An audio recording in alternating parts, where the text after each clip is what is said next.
Só é nós quatro, é? É. Peraí, calma que eu tô abrindo. Mateus capítulo 19, versículo 10. A gente vai ver aqui que Jesus, ele está falando acerca do divórcio, né? E já vimos anteriormente que ele não é um defensor do divórcio, que ele abre um parênteses para aquilo que Moisés falou lá atrás, que o divórcio seria permitido diante da dureza do coração do indivíduo, de ambas as partes. E a gente chegou à conclusão de que a dureza do coração pode ser manifestada de duas formas. A maldade da pessoa em tratar mal o seu cônjuge, né, em ser muito duro, incisivo com o seu cônjuge, às vezes até de bater mesmo, de agredir com palavras, aquela agressão moral, psicológica que a gente sabe. E, da outra parte, a dureza do coração também pode ser a pessoa que está sendo agredida não conseguir perdoar. E vai demonstrar também uma dificuldade de manter essa relação, tá certo? Tanto uma parte como a outra. E aqui ele vai falar o seguinte: disseram-lhe os discípulos: se assim é a condição do homem relativamente à mulher, não convém casar. Porque Jesus disse que ele tinha que ficar casado, o homem tinha que ficar casado com a mulher, fosse da forma que fosse. Por quê? Porque Deus não aceita o divórcio. Então, ele está lá defendendo que a pessoa não se divorcie. E a gente viu que os judeus já tinham deixado essa brecha de Moisés tão alargada que agora o divórcio poderia ser concedido por qualquer motivo. A mulher queimou o feijão na panela. Pronto, é motivo para divórcio. Seja qual for o motivo, né, por mais tolo e estúpido que fosse, os judeus aceitavam como uma forma de que o homem repudiasse, rejeitasse, desprezasse, mandasse embora a sua mulher. E aí Jesus fala, não é assim, não. O casamento é para todo sempre, é até o final da vida de um ou de ambos, mas não é admitido o divórcio. E quando Jesus confronta os discípulos com essa afirmação, os discípulos ficam, opa, peraí, então eu vou ter que ficar realmente casado? Se é assim, então é melhor nem casar. Que é isso que eles falam aqui de uma forma precipitada. Ele, porém, lhes disse, nem todos podem receber esta palavra, mas só aqueles a quem foi concedido.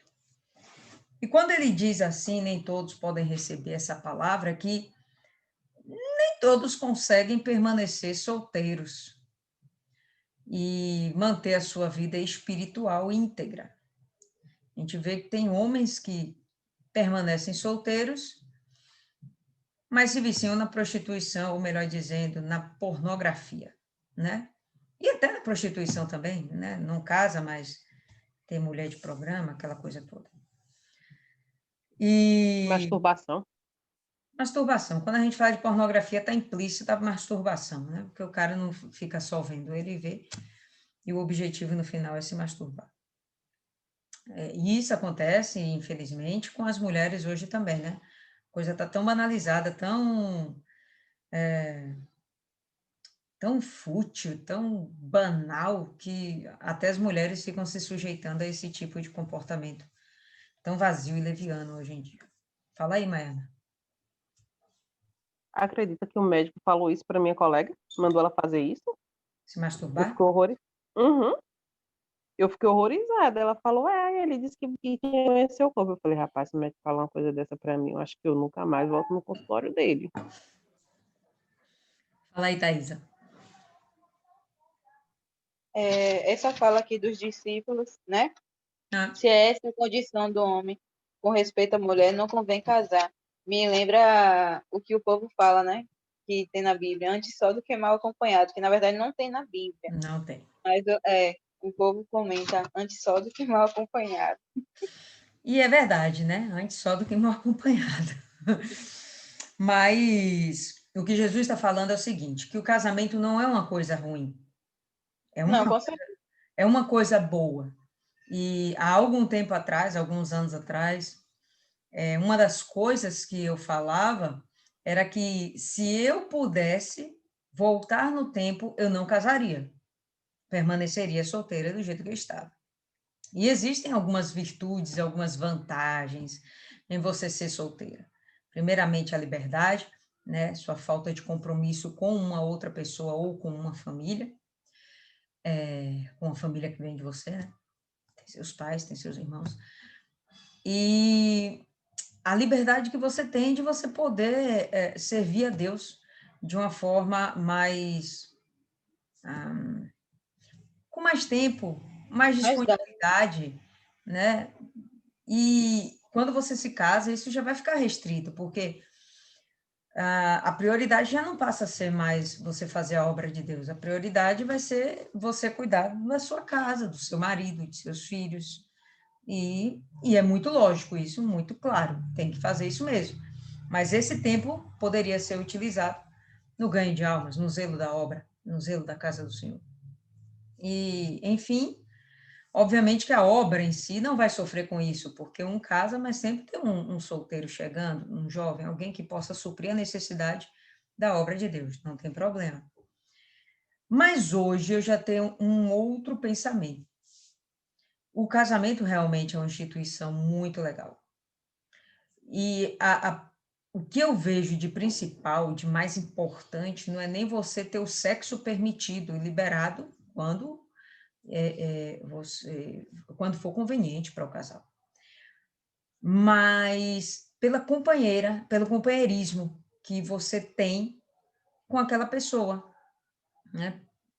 De você nunca realmente estar só, você está sempre tendo aquele melhor amigo, no caso a gente, né, que é casada com um homem, tem aquele melhor amigo, aquele parceiro para todas as horas, aquele cara que está lá à disposição sua para te ouvir, nem sempre, né, mas a maioria das vezes. Então, a maioria das vezes eles ouvem. Então, é uma vantagem, sim. Você está com dificuldades, você está com dúvidas, você está fraca, você está se sentindo diminuída. Tem aquela pessoa do seu lado para levantar seu astral, para levantar sua moral, entendeu? Para dizer que você é linda, até quando você é feia, macabra, como a Adriana. Mas tá lá seu marido dizendo, pô, meu amor, como você é linda. Thaís, eu não vou nem comentar de você. Mas, enfim, peraí.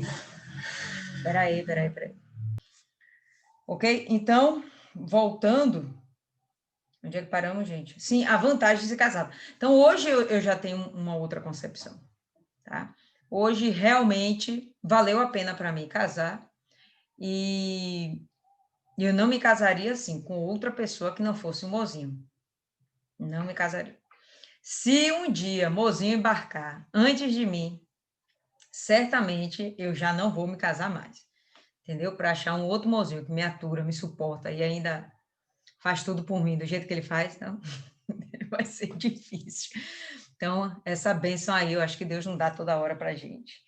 Tá? Então, tem sim as vantagens do casamento. E Jesus vai defender isso aqui, tá bom? Quando Deus, melhor dizendo, tem essa ideia formidável, né, de unir o homem e a mulher e formar ali uma família, quando tem ele sabe muito bem o que ele está pensando, o que ele está projetando, ele sabe muito bem quais seriam as necessidades do homem e da mulher, e ele percebe que nesse momento aqui na Terra, nessas lutas que a gente tem, é fundamental a parceria de alguém. Às vezes o solteiro não tem o cônjuge, né? Mas tem um grande amigo, tem uma grande amiga, né? É alguém que ajuda na caminhada, principalmente se for da fé, aí ajuda na caminhada. Né? Se for do mundo, vai atrasar a sua caminhada, né? Então, a gente tem que selecionar isso aí. Mas, quando a pessoa é da fé, nem que seja um grande amigo, é importante que a gente tenha para a gente continuar a caminhada. E quando somos casados, aí essa coisa fica realmente perfeita, perfeita.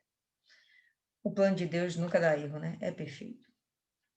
Com isso, pessoal, não quero diminuir de forma alguma a importância do Espírito Santo para nos ajudar, para nos auxiliar. Não estou dizendo que o casamento está acima de Deus, eu acho que vocês compreendem, né? Então, vem Deus em primeiro lugar, logo em seguida vem a gente, e depois vem o nosso casamento, para o solteiro vem a obra de Deus, e vida que segue. Então, vamos lá. Ok, paramos no versículo 12, né? Então, 11. Ele, porém, lhes disse, nem todos podem receber esta palavra. Que palavra? De não casar-se, né? Como os discípulos ficaram assustados. Pô, se eu tiver que ficar com a mesma mulher para o resto da vida, então é melhor que não case. E isso até me gera uma duvidazinha. Por que que eles chegam e falam esse tipo de coisa? Será que eles eram casados e estavam...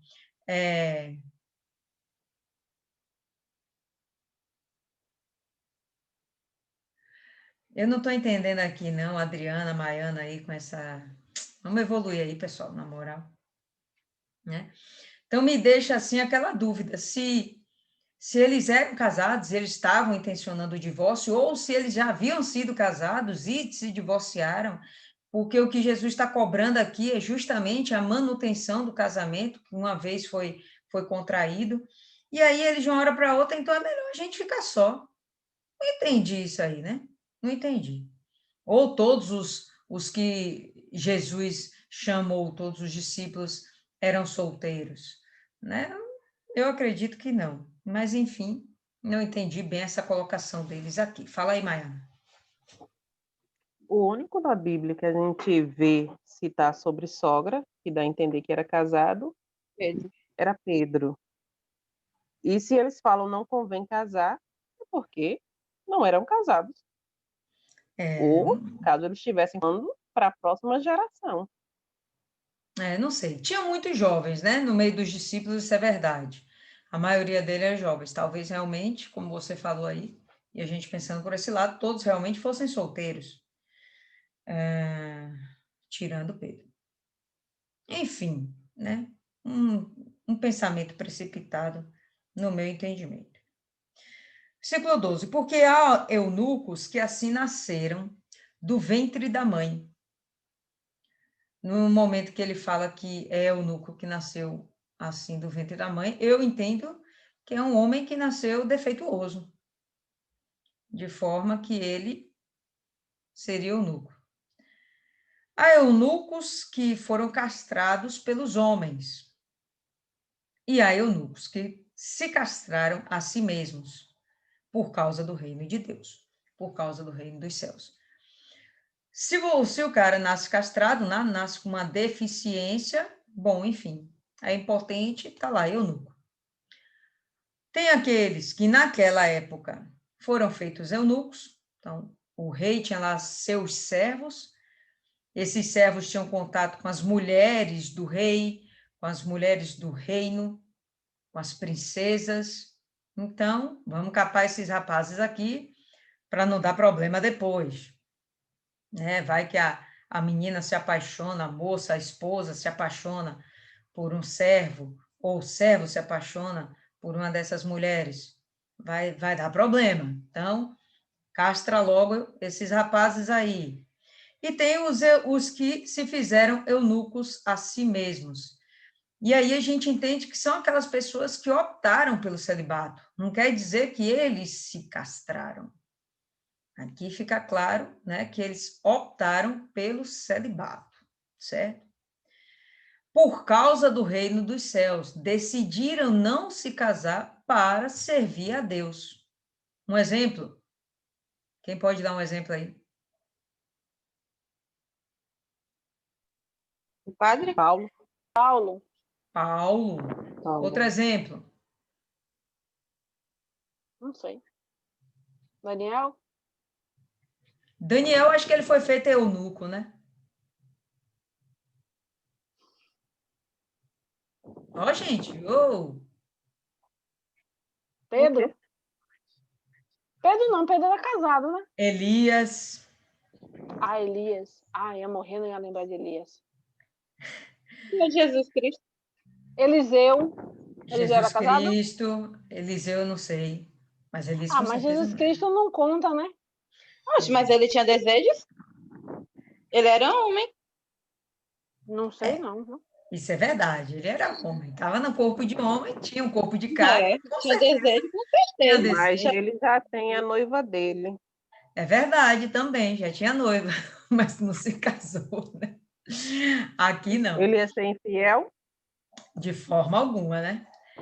Pois é. Então, enfim, dá para entender que existiram homens que se fizeram eunucos, ou melhor dizendo, eles se tornaram celibatários, não contraíram casamento para si, para poderem executar a obra de Deus. lembrei, João. João.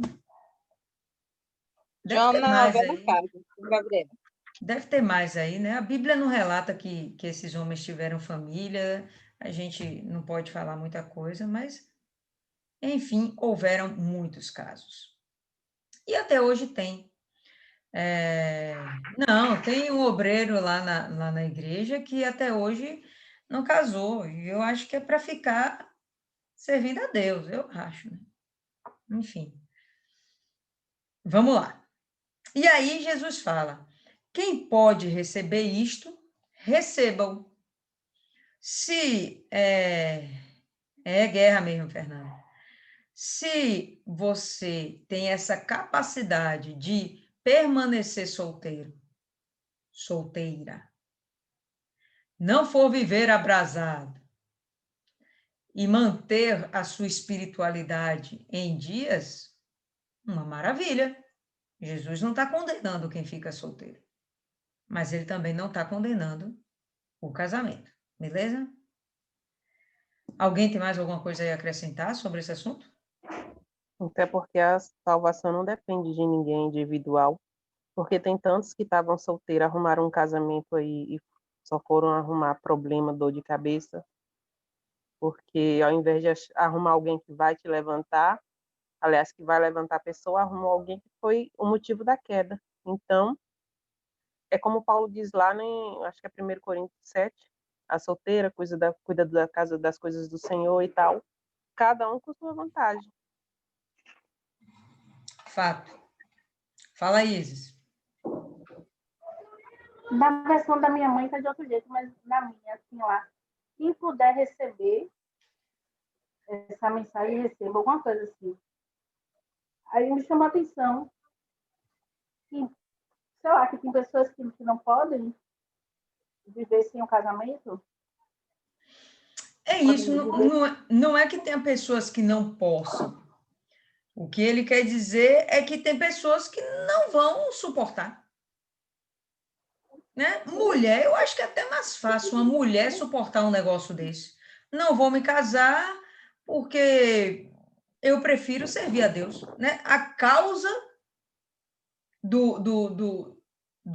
da opção pela solteirice é servir o reino dos céus. Não é isso aí que está escrito, versículo 12? Tá certo? Por causa do reino dos céus. Não é ser solteira porque é traumatizada. Não é ser solteira porque tem medo, né? Ou porque tem baixa autoestima. Aí, enfim, não sei. Né? Podem haver uma série de razões. Mas o que ele está falando é você decidir permanecer solteira, solteiro, para servir a Deus, né? Porque sim, a qualidade do serviço vai ser infinitamente maior, tá? Você vai poder realmente se dedicar muito mais, sem ter que ter hora para voltar, sem ter que ficar dando satisfação. Não vai precisar esses detalhes, né? Também, quando você casa com uma pessoa que tem o mesmo projeto de fé que você, isso também não é um grande problema, tá? Por exemplo, eu e Marcelo, a gente está o tempo todo servindo a Deus e fazendo as coisas, entendendo que é para o reino de Deus. Você contrai um casamento nesse nível, maravilha, você não deixou de servir a Deus e, de quebra, está caminhando com o companheiro. Você não está sozinha. Maravilha, perfeição. Agora, você se casa com uma pessoa que não é da mesma fé, julgo desigual, não é da mesma fé, ou até da mesma fé, mas o cara é paradinho e você é acelerado. Você não vai servir da mesma forma, porque você tem que acompanhar seu marido. Se ele for acelerado, você vai acelerar. Se ele for desacelerado, você vai ter que desacelerar para acompanhar. Senão, vai acabar tendo brigas e contendas, aí fica complicado. Né? E no caso aqui, enfim, o que ele está querendo dizer é que tem homem que vai suportar ficar solteiro, tem homem que não vai.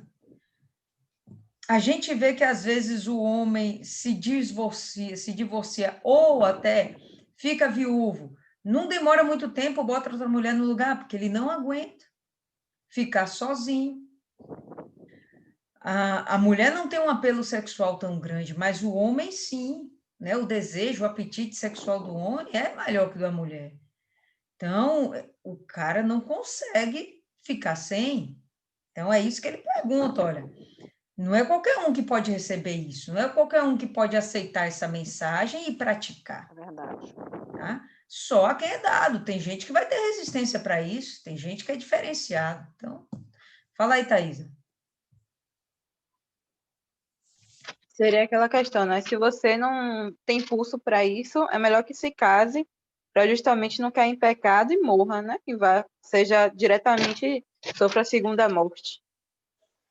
Cara, a gente vê aí esses meninos jovens, às vezes até adultos, né? Acaba não se casando, mas desejo sexual é tão forte que entra no mundo da pornografia, isso vira um vício. Para sair, esses caras têm muito trabalho.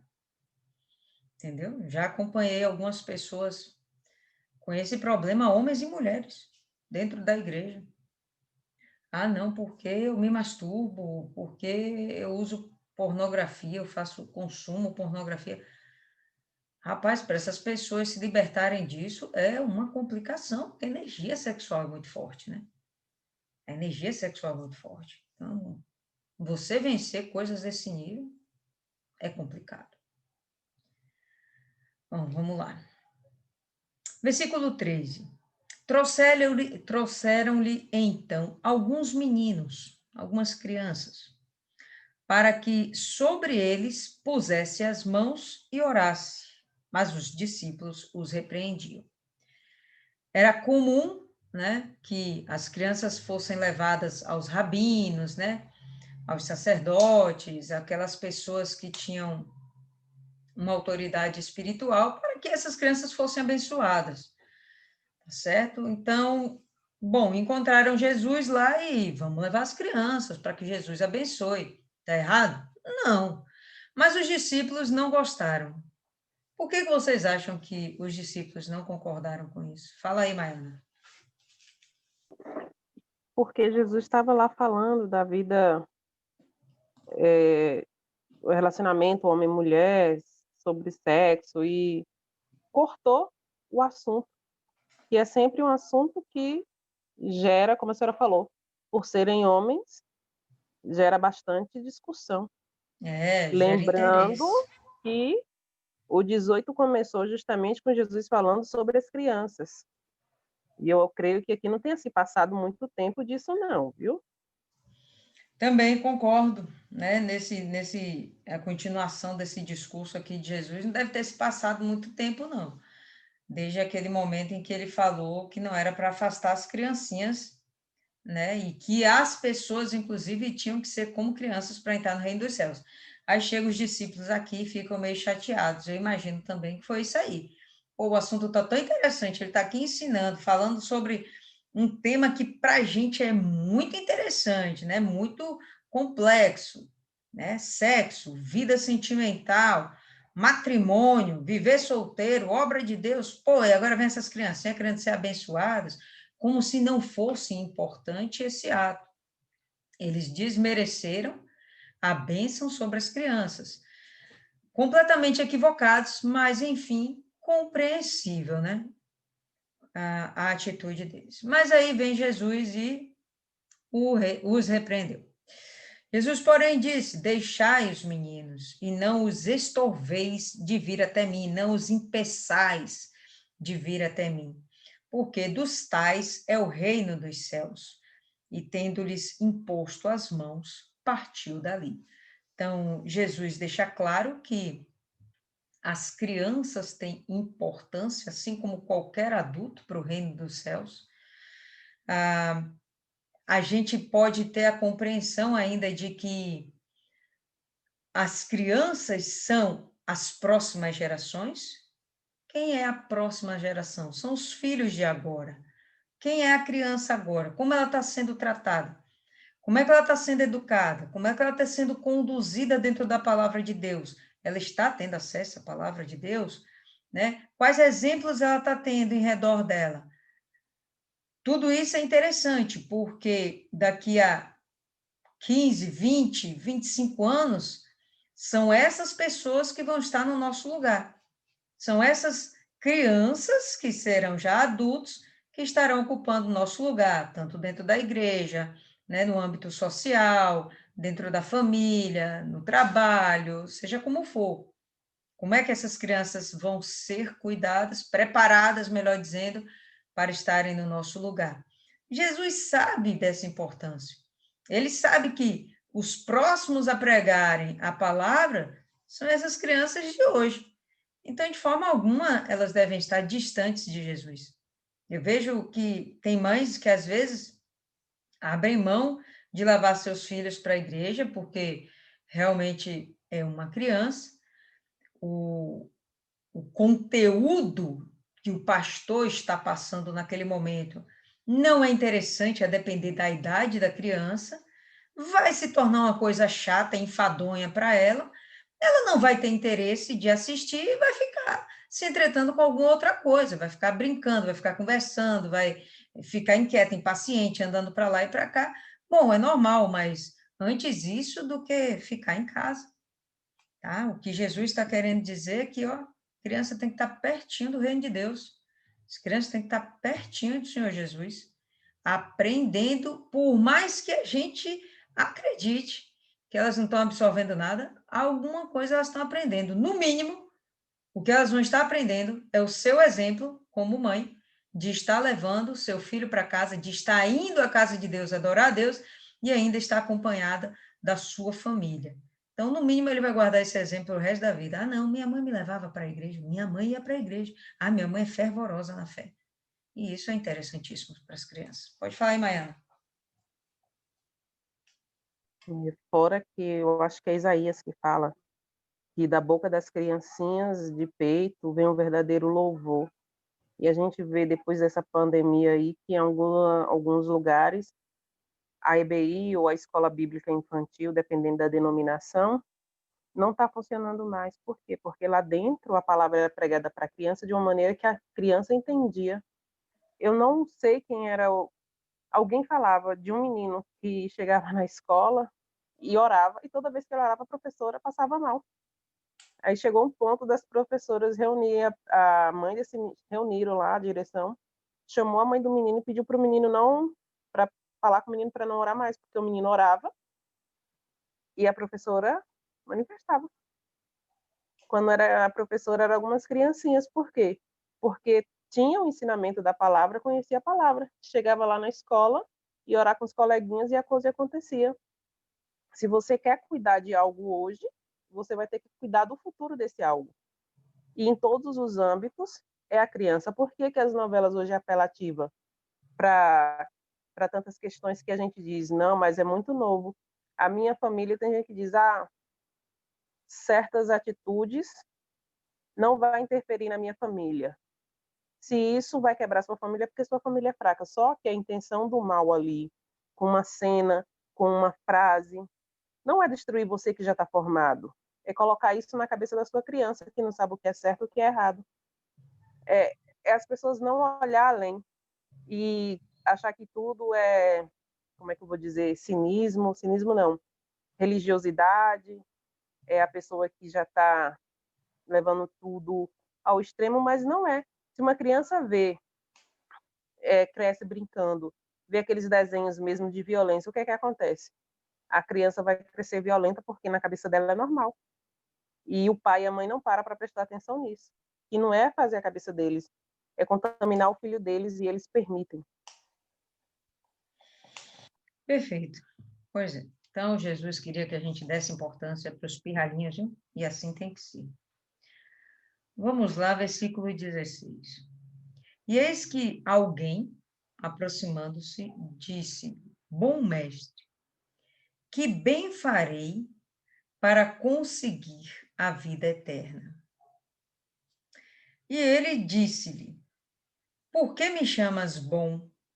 Não há bom senão um só, que é Deus.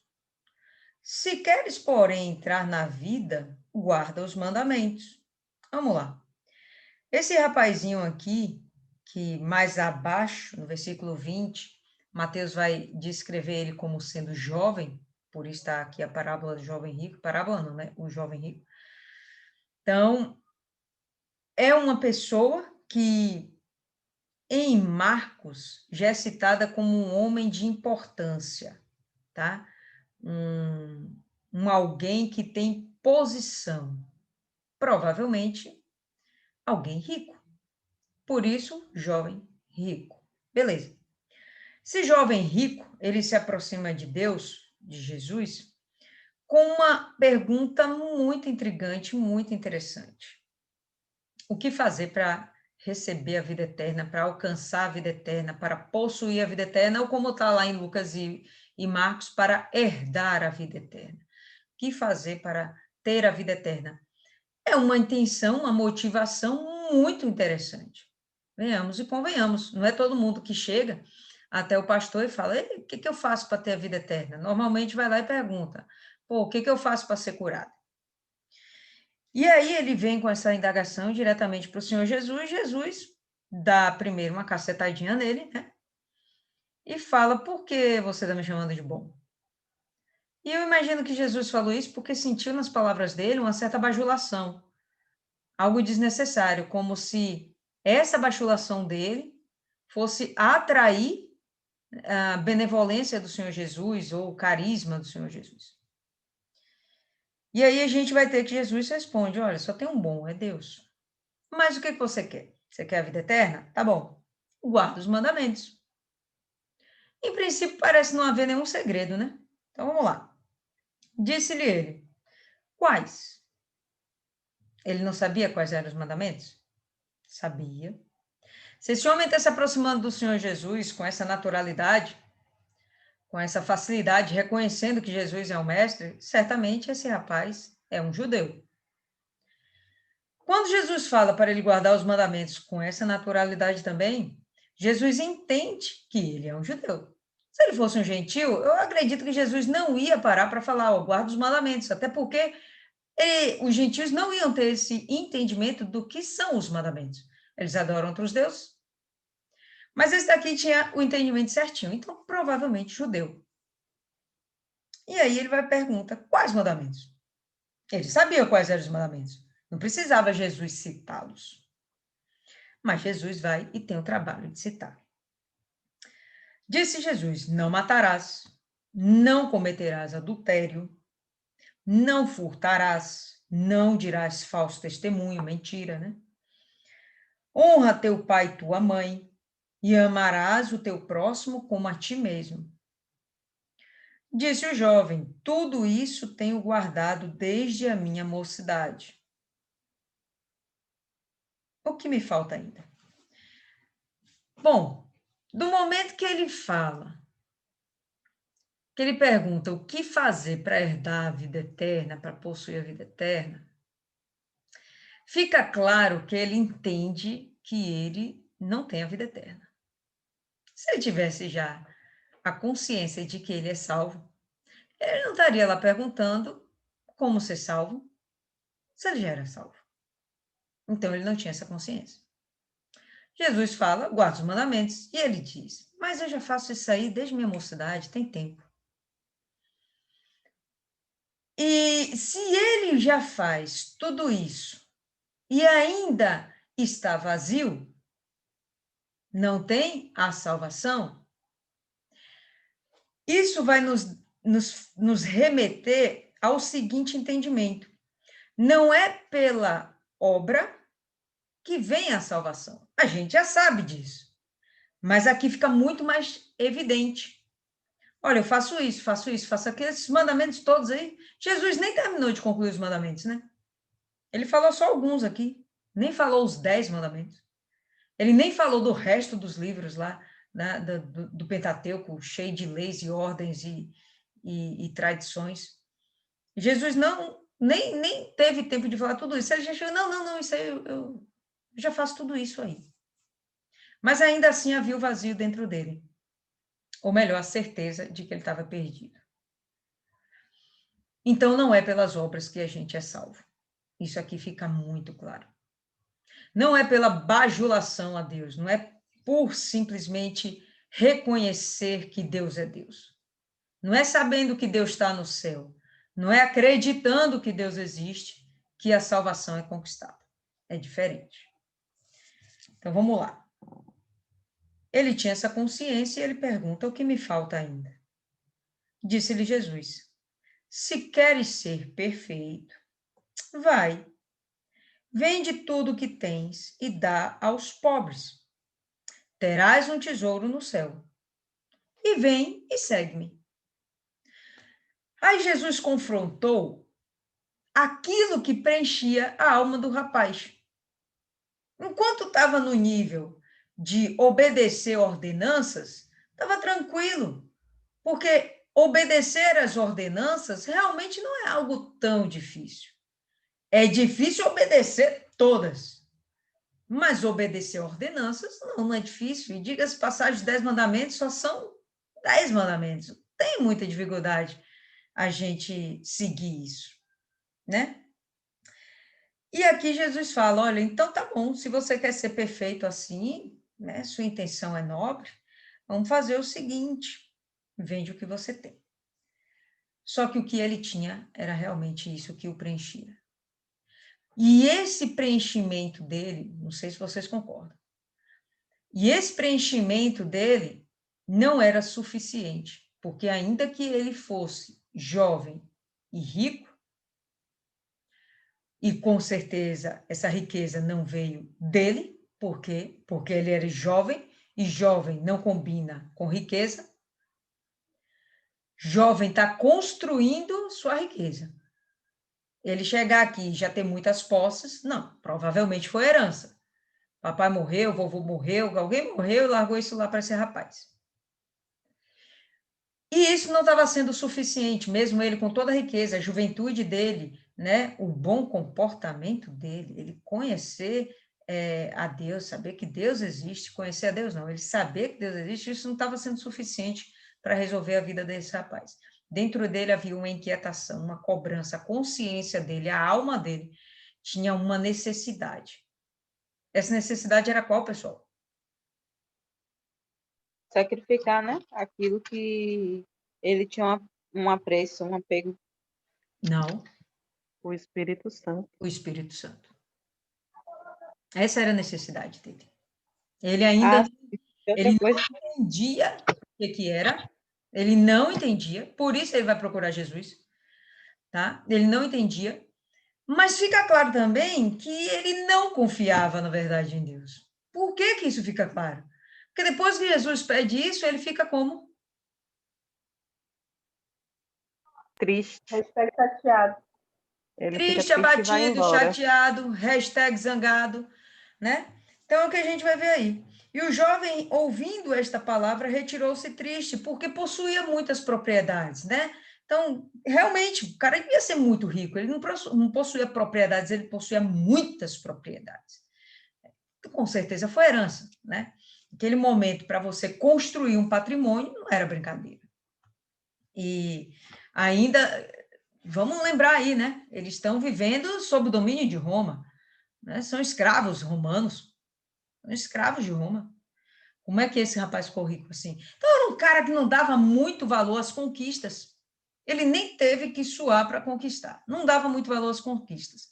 E ele tinha essa consciência de que ele não estava salvo. Quando Jesus fala a palavra aqui, o principal não era ele abandonar as riquezas. O principal que ele tinha que fazer é seguir Jesus.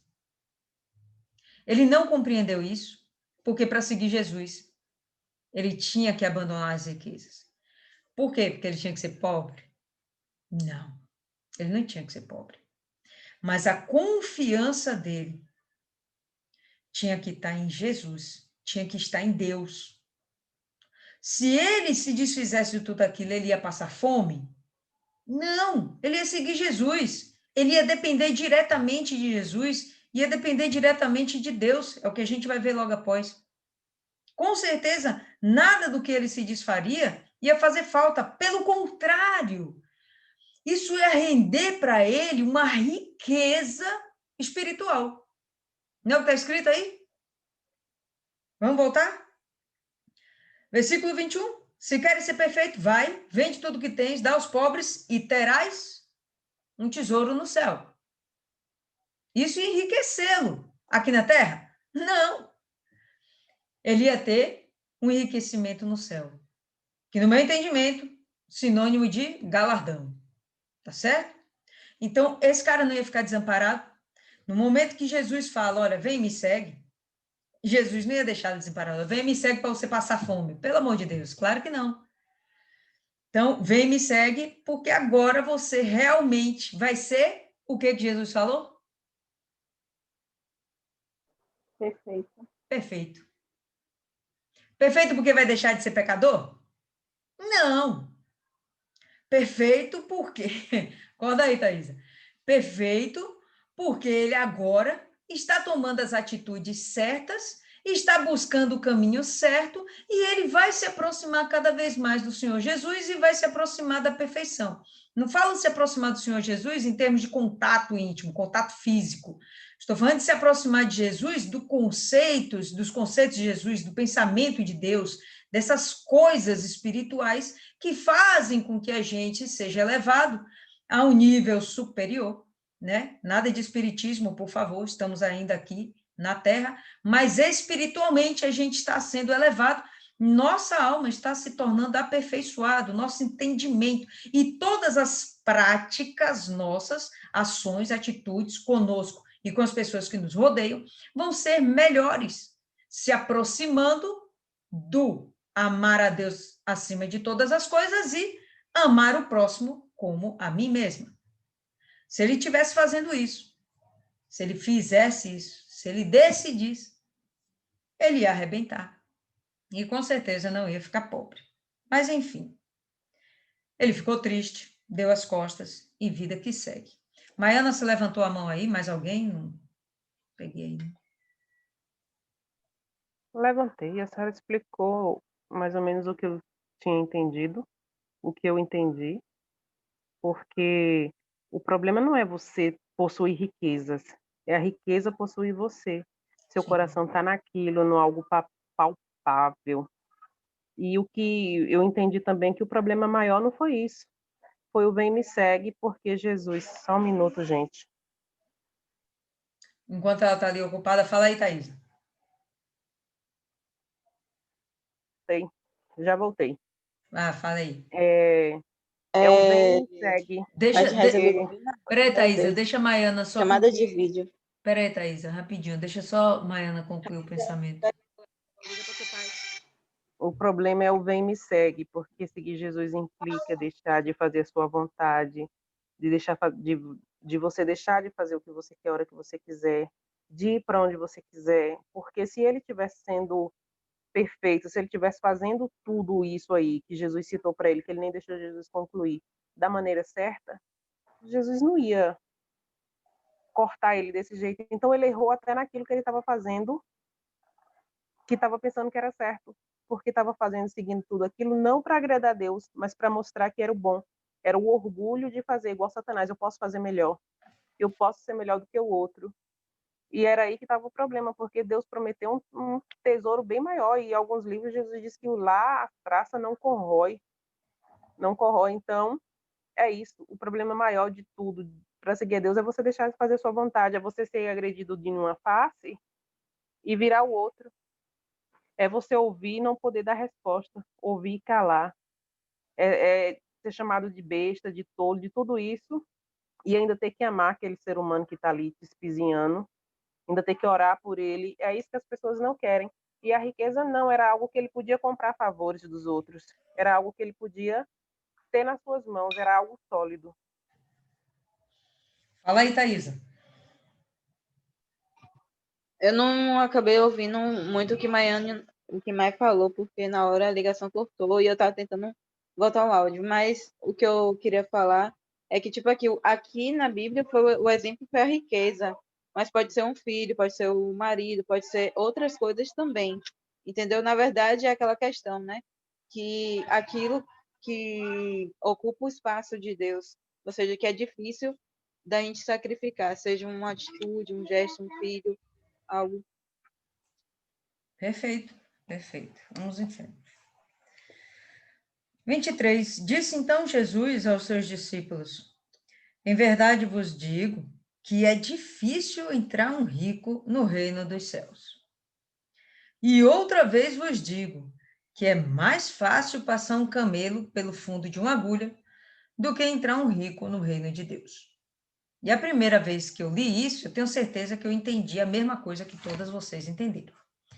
Ou pelo menos visualizaram um camelo tentando passar pela agulha. Eu pensei isso aí, meu irmão. Eu fiquei assim. Peraí, cadê? Rapidão aqui, povo.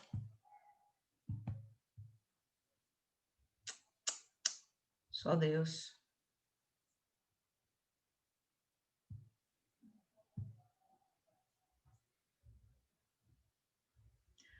Poxa, eu quero compartilhar aqui o negócio com vocês e eu não acho.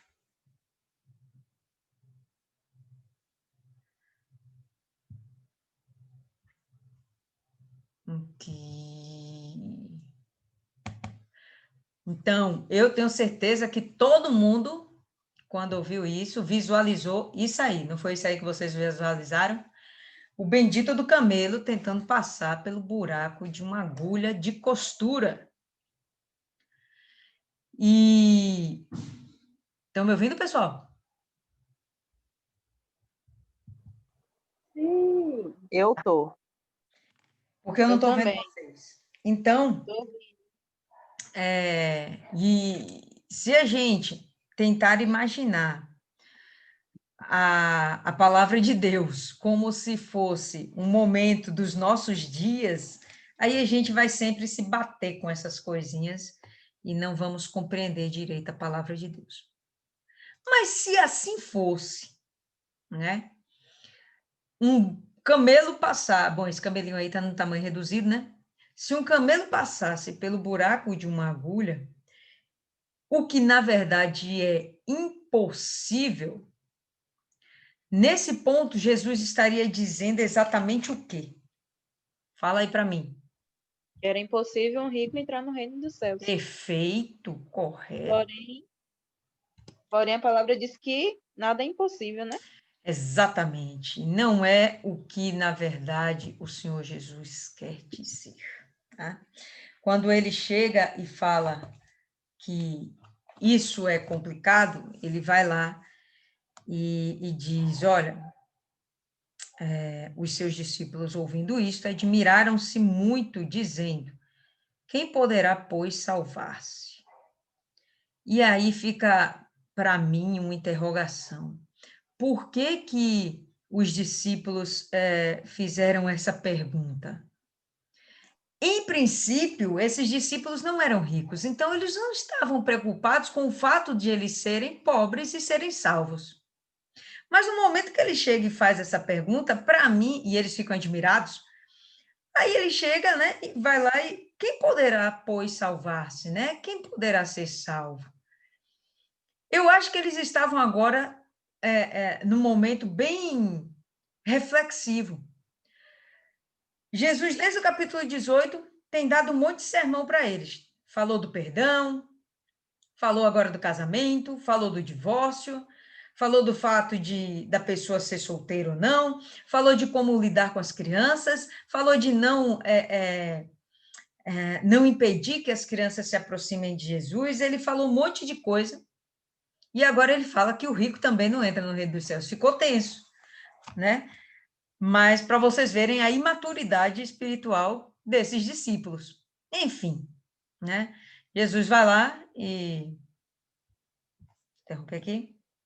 Jesus vai lá e fala, olhando para eles, disse-lhes, aos homens é isso impossível. Então, para os homens não tem salvação. Está todo mundo perdido. Foi isso aí que Jesus falou? Está todo mundo perdido. Não tem jeito. Não tem salvação. Mas para Deus tudo é possível. E nesse momento é que a gente vai entender que Deus bolou o perfeito plano da salvação para que a gente pudesse ter acesso ao Senhor Jesus, certo? E através disso, adquirir a salvação. O que Jesus quis dizer é que se o rapazinho lá deixasse as riquezas e seguisse a Jesus, isso seria possível, porque agora Deus ia ter espaço dentro dele, no coração, na alma, para poder morar, Espírito Santo, e fazer com que a salvação fosse garantida. Não é isso que garante a nossa salvação? O selo de Deus? O selo do Espírito Santo? Então, Jesus aqui está dando essa deixa. E quando ele fala buraco da agulha, não é esse buraco da agulha que a gente sabe. E você já sabe, que é o buraco da agulha lá, que fica... deixa eu ver aqui. Vai falando aí, Maiana, que eu vou mostrar aqui. É que a riqueza era uma bênção de Deus. Abraão foi rico, morreu em ditosa velhice, não sei quantos lá no negócio de dias. Isaac era rico, Jacó, Davi, Salomão, pessoas do passado. Aí chega na época de Jesus, tem José de Arimateia, que era rico e foi quem pediu o corpo de Jesus para Pilato. Eles vão falando e Pedro faz essa pergunta, o que será de nós? Mas eles se esquecem das coisinhas que Jesus fala. Não é possível para o homem nessas condições, mas para Deus é, porque tudo é a intenção do coração. Se o seu desejo com a sua riqueza é promover a obra de Deus e ajudar o próximo, não é você ter a riqueza, é o que você vai fazer com aquela riqueza. E ele fala, isso dá a entender que nenhum rico vai salvar, mas Deus não quer que a gente viva uma vida de miséria. Ele é o Deus da prata, do ouro, e a intenção dele é que a gente conquiste tudo isso como filho, né? Com certeza. E aí a gente vai ver o que é o buraco de uma agulha. O fundo do buraco de uma agulha. Existia nos muros lá de Jerusalém uma porta de entrada, tá certo? A porta que dava acesso à entrada à cidade de Jerusalém. E ao lado existia uma porta menor. Quando a porta maior estava fechada, que a depender da hora, acho que, se não me engano, às 18 horas a porta grande ficava fechada, então se abria essa pequena, que ficava mais fácil de controlar a entrada e saída, né, de pessoas, mercadorias, inclusive os animais. Então, se o animal queria se abrigar, ou melhor, o animal não, né? O dono queria abrigar o animal dentro da cidade, ele ia ter que passar por essa porta pequena. E isso em si é muito complicado, porque vocês vão perceber que isso aí é uma moça. Pronto, se ela ficar de pé, ela já está maior do que essa porta, concordam? Agora, imagina um camelo, que é maior do que o homem pelo menos umas 2 vezes, ou pelo menos 1,5 vezes. E como é que ele passaria por isso aí? Bem complicado. Então, para um camelo passar por aí, primeiro ele ia ter que tirar toda a sua carga, segundo, ele teria de se ajoelhar, e terceiro, ele ia ter que passar empurrado. Ele não ia passar andando. Se ele estava ajoelhado, como é que ele ia andar? Então, ele ia ter que passar empurrado. Então, o que Jesus falou, olha, é possível sim o camelo passar por aí, mas é difícil pra caramba. É possível sim o rico ser salvo, mas é difícil pra caramba. Por quê? Porque assim como o camelo, para passar por aí, vai ter que abandonar a sua carga, o rico vai ter que abandonar a sua carga, sua riqueza, né? Assim como o camelo tem que se ajoelhar para passar por essa porta, o rico, ele vai ter que se humilhar para Deus, para alcançar a misericórdia de Deus, para alcançar o perdão de Deus e finalmente poder alcançar a transformação e a salvação. Entendeu? Então, isso aí é que é o bendito do buraco da agulha. Ok. Bom, deixa eu sair aqui.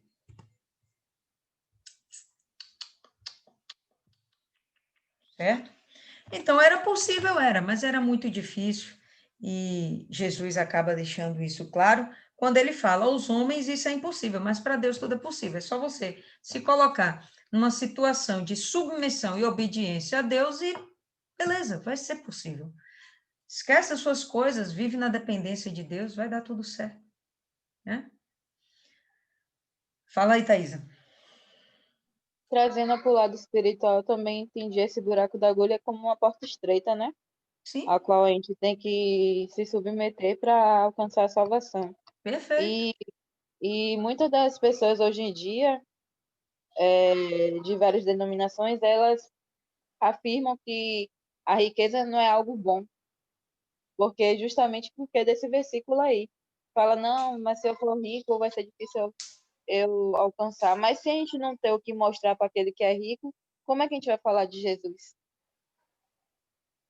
Não que seja necessário você ter riqueza para falar de Jesus, né, Não, pessoal? isso. Não vamos também nos prender a esse princípio. Não. Mas pelo menos vida de qualidade. A gente tem que ter. O mínimo, vida de qualidade.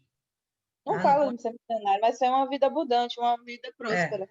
A vida abundante e próspera torna, não sei se mais fácil convencer a pessoa do poder de Deus, mas que é um atrativo bem interessante, quando você mostra a sua abundância. Salomão foi lá, ele era um dos mais ricos do mundo, um dos mais ricos, o mais rico que já existiu na humanidade, e como era o nome, velho? A rainha de Sabá, ela foi lá só para ver essa riqueza, né? Ficou inebriada com o que viu. Ficou tão inebriada com o que viu que voltou ainda com riquezas, né? Ela veio trazer presentes para Salomão e ela voltou com coisas maiores. E sem dúvida a gente tem que ter uma condição de vida muito boa. O cristão com uma vida humilhada, por um tempo até a gente entende. Por 2 tempos, 3 tempos, para sempre, a vida inteira, tem alguma coisa errada com o cristão, não é com Deus, não. Porque em João 10:10 está lá que Jesus veio para nos dar vida e vida com abundância. Então, a gente tem que ter abundância, sim, não é para viver doente, não é para viver problema familiar, problema de financeiro, problema de foro íntimo, né, para ter problemas, né? Por um tempo pode ser, mas viver problemas, não, isso aí é injustificável, tá bom? Mas o que Jesus quis dizer é que, de fato, a gente tem que abandonar a confiança nas coisas desse mundo, e uma das coisas que nos traz muita confiança e muito apego, né, uma falsa sensação de segurança e de proteção, é o dinheiro, né? Se você quiser uma proteção contra o Covid, você vai para uma ilha desabitada e fica lá com sua família até que se passe tudo por 2 ou 3 anos. Ué, se você tiver uma grana preta, quem te impede, né? Então, dá uma falsa sensação de segurança. Aí, quando chega a mercadoria, vem contaminada ali na embalagem com o vírus do Covid, você abre para comer, consumir e, puf, pegou o Covid. Então, provou que a sensação de segurança era falsa. Se a gente não estiver nas mãos de Deus, nada pode nos proteger. Nem vacina, nem dinheiro, enfim, nem carro blindado, entendeu? Nada do que as pessoas acham que o dinheiro pode comprar pode nos proteger e nos guardar do dia mal. Então, vamos lá. Então, Pedro, respondendo, disse-lhe: Eis que nós deixamos tudo e te seguimos. Que receberemos? Eu não entendi, velho. O que Pedro está querendo aqui? Quem é Pedro na fila do pão, gente? Está aqui tirando onda. Está dizendo, olha, eu fiz tudo isso pelo senhor. E aí? Meio, como poderíamos falar, meio arrogante, né? Eu senti assim, ou foi só eu que senti assim? Eu senti que foi, né? Interesseiro. Mas que interesseiro, ele está se achando, ele fez muita coisa. Olha o que ele fala. Eis que nós deixamos tudo e te seguimos, que receberemos? Pô, fala sério, dava vontade de quebrar lá uns 2 dentes dele e deixar sem consertar. sem consertar. Acredito também que é a imaturidade dele, né? Naquela Sem época. sombra de dúvidas. Isso aqui fica de acordo com a pergunta que eles fazem lá: quem poderá ser salvo? Né?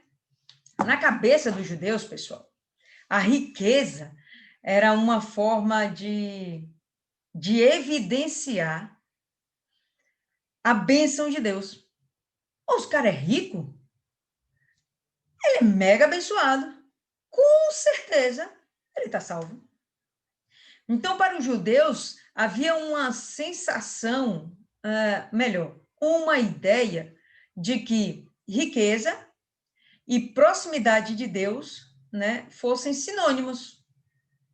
Quando, na verdade, a gente sabe que não é. Tanto que ficou evidenciado aqui com o jovem rico. Não são sinônimos. O fato de você ser rico significa que você tem a bênção de Deus. Não significa que você tem a salvação. Para os judeus, isso era palpável. Até acho que por isso mesmo que os discípulos ficaram, oxe, como assim ele não vai ser salvo? O cara é rico. Se o cara é rico, é porque ele é abençoado.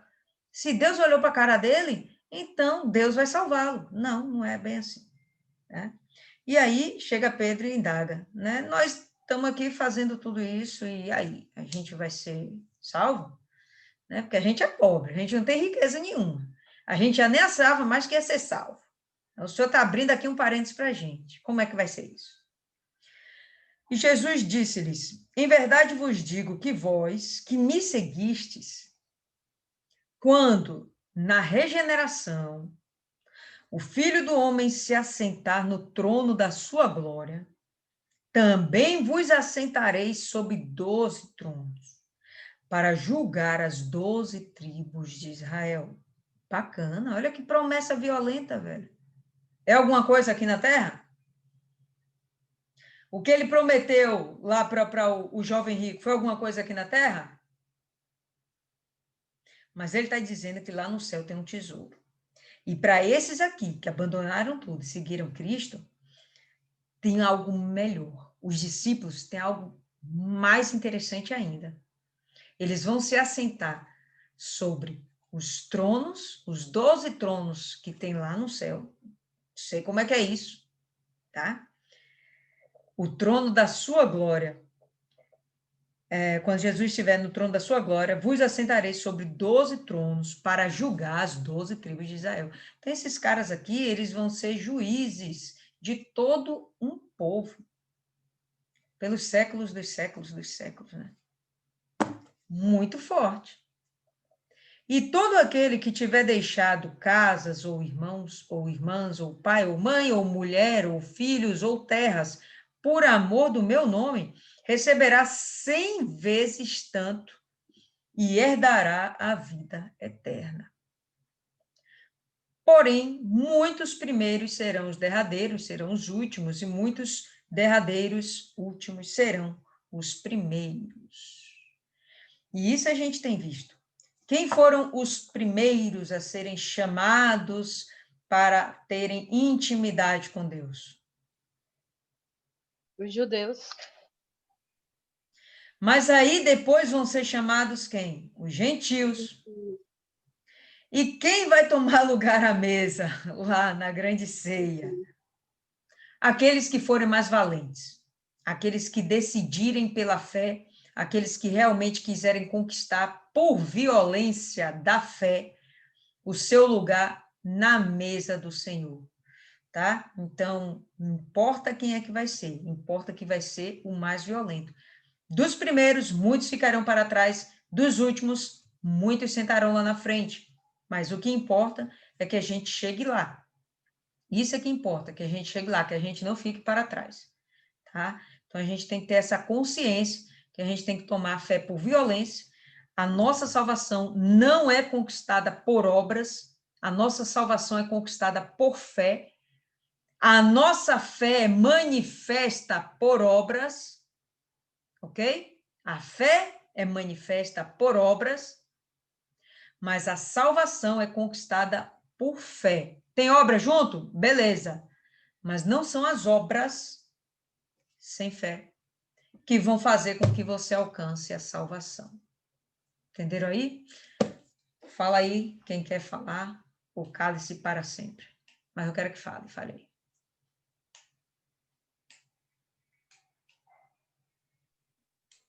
Fica claro com tudo isso que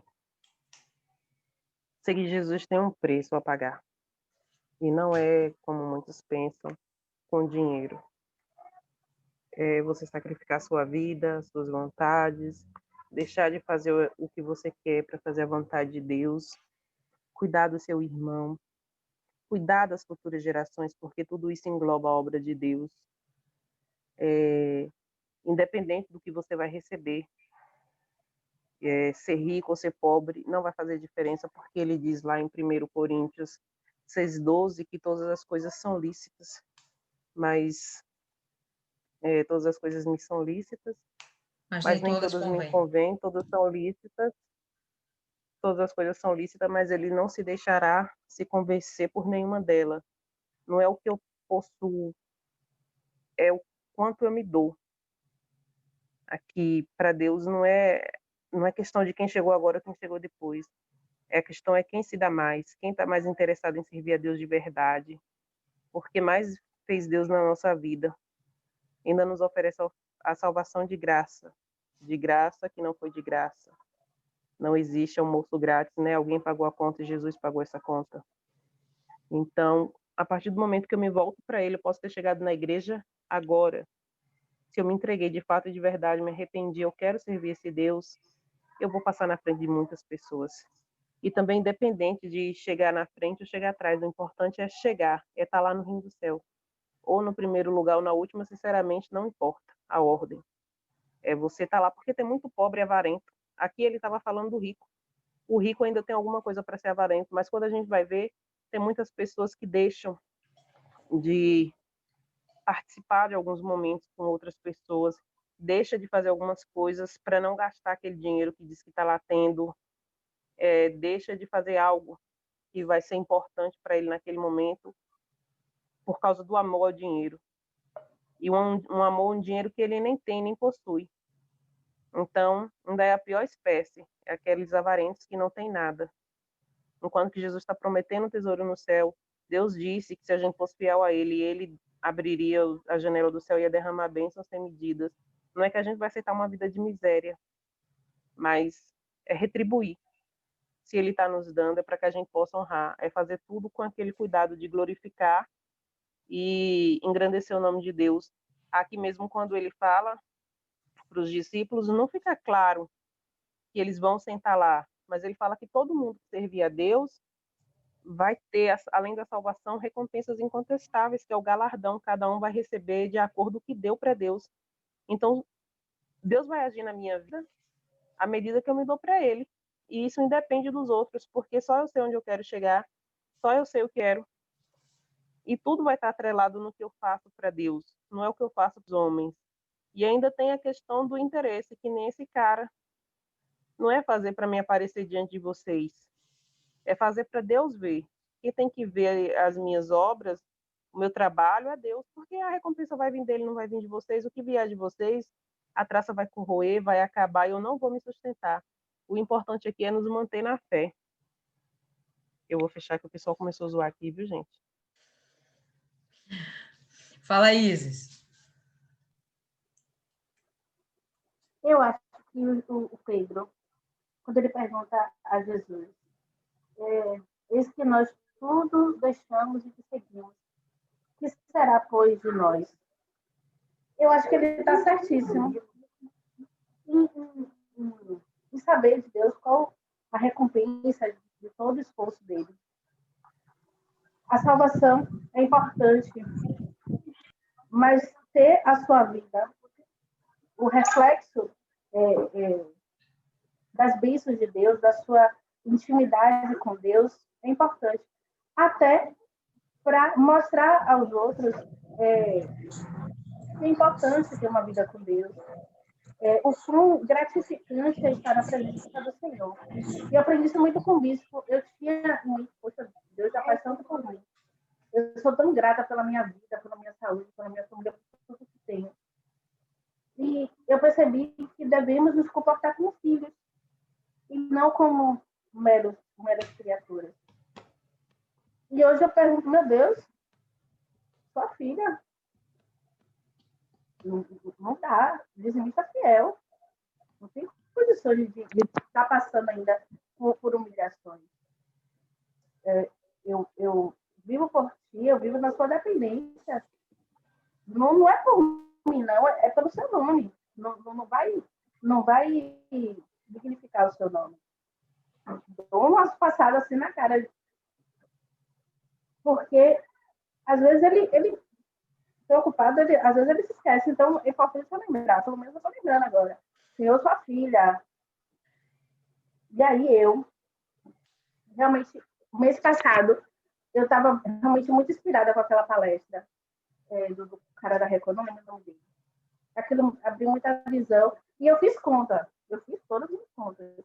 E coloquei a menina para trabalhar para mim. Eu botei o outro menino. Só que eu olhei nas contas. Porque o mês que a pessoa trabalha não é o mês que a pessoa recebe.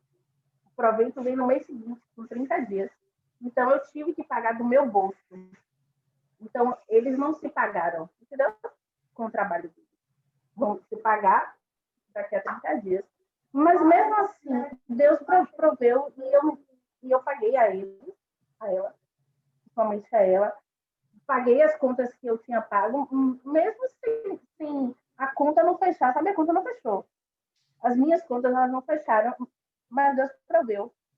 Até as dívidas não me causaram humilhação, entendeu? E vou pagar. Vou pagar porque eu trabalhei, eu tenho que pagar. Mas ele me mostrou que eu realmente vivendo a dependência dele, que ele honra. Ele honra nosso esforço. Mas a gente deve viver na fé, porque a coisa vai acontecer. É da vontade dele, vai acontecer. Mesmo que para a gente pareça impossível, cara, é impossível. Eu vou ter que passar por essa humilhação. Mas quando a gente vive na dependência de Deus, ele honra. E eu estou lembrando o Senhor, que eu sou filha dele, que eu sou fiel, ele precisa me honrar. Por isso todo mundo que não pode me honrar. Me honrar também. E que se não fosse Jesus, a gente estava todo lascado. Jesus mostra que a salvação vem por meio dele. Veio por meio da fé dele, veio por meio do sacrifício dele. O que mais? E que ele não espera grandes coisas da gente.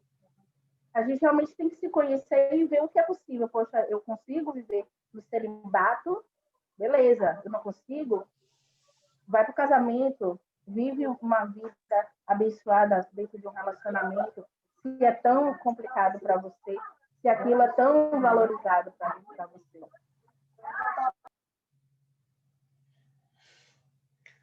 Momento criança abusando. É o vizinho aqui passando.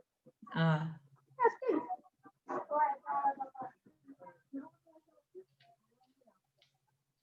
É isso, não é uma pausa dramática, não. Passa a pausa aí. Fala aí, Adriana.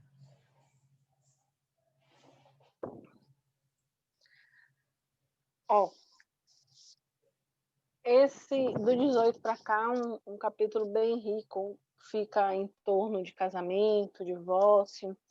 E eu assisti até vários vídeos, e até mandar para você e para a Maiana para ver, né? E assisti um vídeo onde um pastor fala sobre o casamento. E essa pergunta que os fariseus fazem para Jesus sobre o divórcio, por que Moisés concedeu, né? Confirmou, porque já existia, porque eu não gravei todos os versículos, já existia antes de Moisés confirmar, já existia o divórcio lá atrás, não sei se é Malaquias, depois eu vou assistir de novo, vou mandar o vídeo para você. E ele fala assim, achei até muito interessante, porque Moisés legalizou pelo fato de que eles só poderiam se divorciar se a mulher morresse. Então, para que eles não matassem as suas próprias esposas e não viessem querer casar novamente, Moisés concedeu isso. Eu achei muito interessante, eu vou mandar o vídeo para você sobre isso. E ele afirma, não, Se você casou, você escolha. Você tem que fazer a sua escolha bem. Veja bem com o que você tem um tempo de conhecimento. Você tem um tempo de namoro que você vai conhecer aquela pessoa. Você vai conviver com aquela pessoa, saber. Certo que tem muita gente que se camufla, né? No namoro, mil maravilhas, lindo e maravilhoso, o seu defeito a pessoa consegue aceitar, mas depois que casa, os seus defeitos passam a ser defeitos, né? E muitas das vezes até algumas qualidades que você tem passam também a ser defeito para aquela pessoa, porque muitas das vezes aquela pessoa vou dizer assim, um homem que é desorganizado, ele tem uma mulher organizada, quando está namorando, aquilo ali é mil maravilha, é lindo, mas, poxa, ela é muito organizadinha, vai ser uma maravilha. Mas aquilo ali incomoda, porque a organização, a pessoa que tem um hábito de ter as suas coisinhas tudo no lugar, quando chega alguém que vai bagunçar aquilo, tira ela da rotina. Então, vai ser uma forma de cada um se conhecer. E a gente aceitar o erro do outro, aceitar os defeitos e aceitar os seus costumes.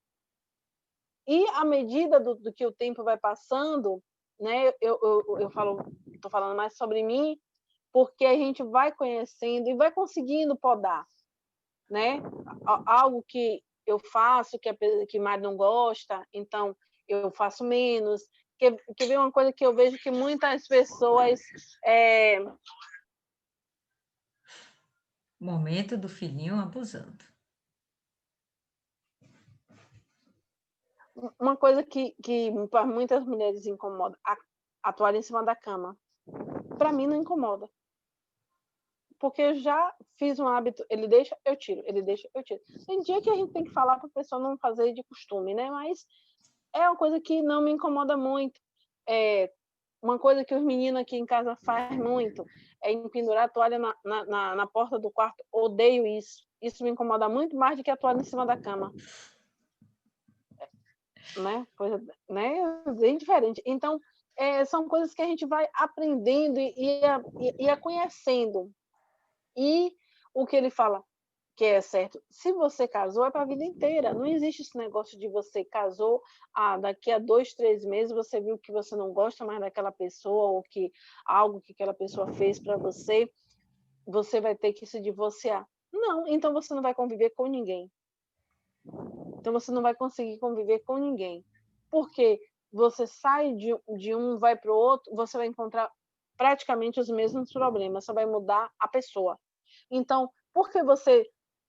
uma vez o pastor Humberto falou isso, não lembro se foi na terapia, ele falou assim, tem pessoas que vivem 25, 30 anos, vai resolver divorciar porque acha que não consegue conviver mais com aquela pessoa. Como é que você conseguiu viver 25 anos?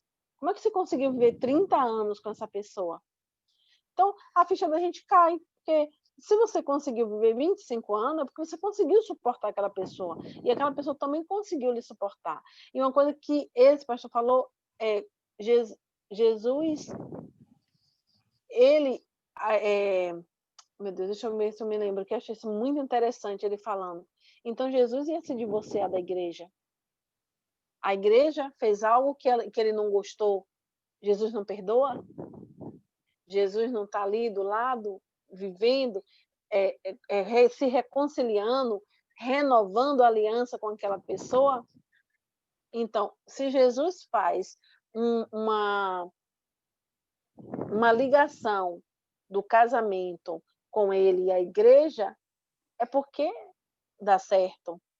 Mas a gente tem que... Jesus fala em um todo. E nós temos o livre-arbítrio de escolher.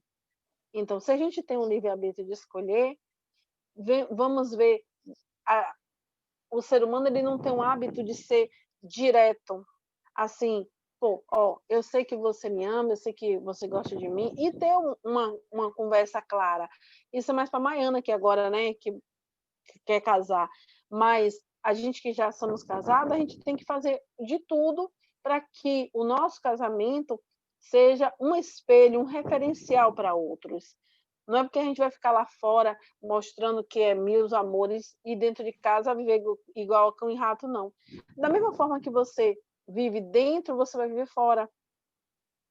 Porque uma hora, as pessoas gostam muito de disfarçar, e uma hora tudo vem à tona. Então, sobre casamento, falei isso.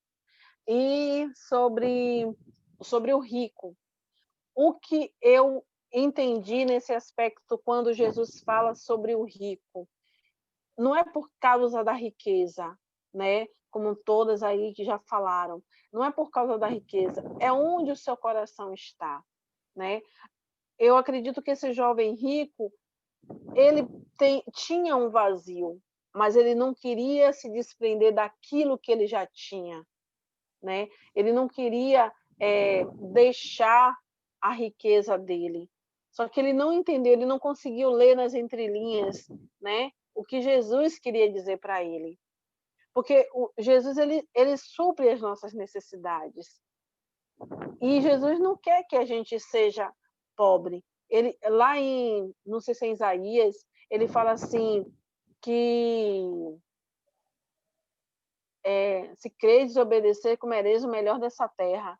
Então, se ele quer que a gente coma o melhor dessa terra, se ele quer que a gente viva, né, o melhor dessa terra, se a gente, ele é o nosso Deus, é o dono do ouro e da prata, ele é dono de todas as riquezas, mas só que a gente não tem, isso não pode ser o principal na nossa vida, né?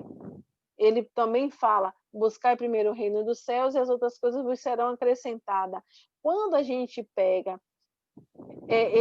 tem coisas que eu penso assim, pô, eu tenho meu trabalho, eu trabalho, pô, eu tenho disposição daquele horário estar na igreja. Então, eu não vou marcar um cliente ou algo que vai, naquele momento que eu tenho que ter essa comunhão com Deus, que vai fazer com que eu não vá no meu horário da igreja. Não vá lá estar em comunhão com meu Deus, porque a gente buscar na igreja é totalmente diferente da gente estar em casa. Então, tem muitas pessoas que colocam isso como uma desculpa. Eu acredito que seja assim, não é para todos. Tem situações e situações. Tem situações onde não tem como evitar, né? O cliente só tem aquele horário, mas tem situações que as pessoas se colocam naquele horário, né? Então, eu acho assim que a gente tem, no caso do autônomo, no caso da pessoa que é empregada, se você tem o seu horário, você vá, participe. Se você viu, hoje eu vou pegar mais tarde, então eu vou para a igreja de manhã. Poxa, eu tenho um tempo, eu vou para a igreja, eu tenho culto meio-dia, eu vou meio-dia. Porque você tem que ter a sua comunhão com Deus, porque a gente estando em casa é completamente diferente de a gente estar na casa do Senhor, porque lá a gente não tem nada para nos distrair. Lá a gente vai estar focado, o nosso foco, o nosso alvo só é aquele ali. E dentro de casa não, há situações, né? Um filho, um marido, uma água que chega, e toda hora tem uma coisinha que a gente vai se tirar nosso foco. Fora isso, deixa eu ver se é mais que a gente vai falar aqui. E sobre a pergunta de Pedro para a resposta de Jesus, né? Eu achei interessante essa parte, né? Que a gente observa que Jesus já deixa claro para eles onde eles estarão. E porque Jesus já sabe de tudo que vai acontecer, né? Ele já viu lá na frente, né? Quem vai conseguir vencer as perseguições, quem vai perseverar, quem vai chegar até o fim, quem vai cada dia renovar a sua fé, quem vai a cada dia ganhar almas. Então, ele já viu tudo isso, e quando ele fala que os últimos serão os primeiros, a gente se sente lisonjeadas. Por quê? Porque ele veio para o povo dele e o povo dele rejeitou, e a gente recebeu essa graça. Então, a partir do momento que a gente recebe essa graça, a gente tem que transmitir isso para os outros, para as pessoas que estão aí fora sofrida, precisando de uma palavra. Da mesma forma que chegaram até nós temos que chegar àquelas outras pessoas que precisam da palavra de Deus. Que tem muitas pessoas que pensam que não precisam, mas precisam. Tem muitas pessoas que pensam que já estão cheias de... E no fundo, estão necessitadas de amor, de uma palavra, de carinho, de um abraço, né? No momento de Covid, mas a gente abraça do mesmo jeito. E como no domingo a gente foi evangelizar, uma moça, eu achei muito interessante. Ela passou pela gente e, assim, com rompante, sabe? Toda cheia de si, com a cara assim para cima, passou direto. Daqui a pouco a gente, por incrível, a gente fez a volta, ela estava sentadinha lá no cantinho, aí as meninas começaram a falar com ela, essa mulher chorou, essa mulher, sabe, ela estava ali, ela precisava de uma palavra, e ela era da igreja ali, não sei o que lá das pedras, quer dizer, precisou alguém chegar até ela e falar, porque muitas das vezes as pessoas se fecham para mostrar para o seu irmão ali mais próximo que uma coisa, mas no fundo, dentro, ela está vivendo outra. Ela às vezes está ali dentro angustiada, triste, e uma palavra de uma outra pessoa que vem, que a gente está ali, o nosso trabalho, ele é um trabalho muito assim gratificante, porque a gente consegue levar o amor de Deus para as pessoas assim, só no falar, só não oferecer um jornal, só em oferecer uma palavra amiga, um versículo. Não gosto muito de dizer assim, Jesus te ama, porque é meio, sabe, todo mundo diz isso, parece uma palavra, vulgarizou, né, essa palavra Jesus te ama. E eu acredito que quando você fala assim, do amor de Deus, a pessoa consegue ver o amor dele nas nossas vidas. Então, são essas coisas que a gente tem que fazer para poder a gente alcançar da mesma forma que os discípulos alcançaram. E o discípulo alcançou isso por quê? Porque levou o amor de Deus. Ele conseguiu vencer todos os obstáculos que foram colocados no meio do caminho. E a mesma coisa a gente tem que fazer, né?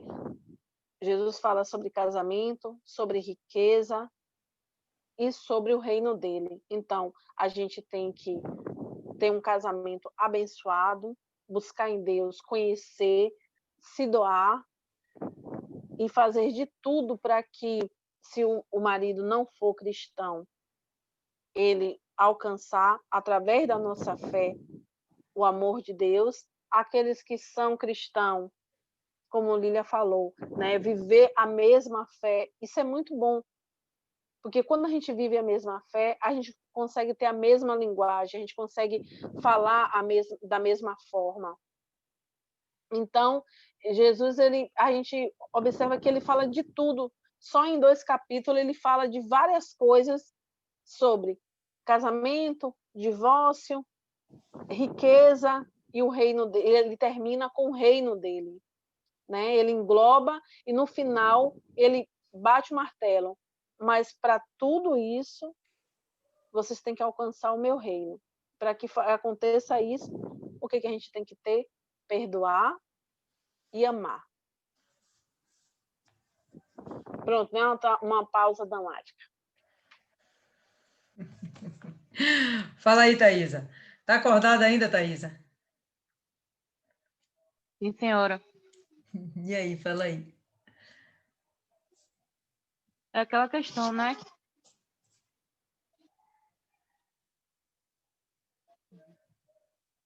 Não sei, fala aí, velho. Travou.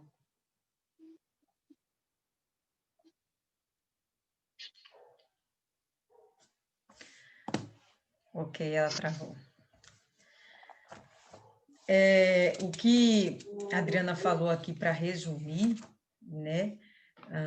capítulo 18, capítulo 19, bem interessante, porque Jesus ele vai estar falando sobre o caráter do discípulo, como ele tem que se portar, como é que ele tem que pensar, o cuidado que ele tem que ter com as almas, né? Aquela questão do perdoar. E ele vai falar sobre humildade e submissão à vontade de Deus. Até mesmo quando se fala do casamento. Isis, acorda, Isis, volta para cá. Para de conversar aí, você está desatenta. Até mesmo quando você fala de casamento, ele está falando, dando uma conotação espiritual a esse casamento. Né? Ele está falando que isso tem o querer de Deus, até dentro do casamento. Então, tudo que ele está, né, fechando, resumindo, são as coisas que o discípulo tem que fazer, né, esse caráter que o discípulo tem que desenvolver, as suas atitudes, suas ações, sua prática de fé, né, conciliada com a humildade que ele tem de ter e a submissão a Deus, à vontade de Deus. Ok, meninas, por hoje é só. Amanhã a gente volta. E aí, amanhã vai dar?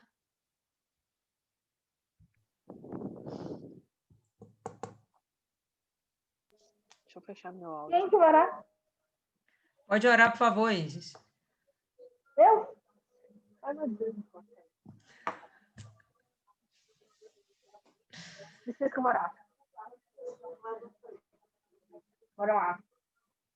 Senhor, batemos, te pedimos pela vida de cada uma de nós, pela nossa família, pelos nossos parentes, que essa noite seja uma noite de paz, onde muitas pessoas comemoram o Natal.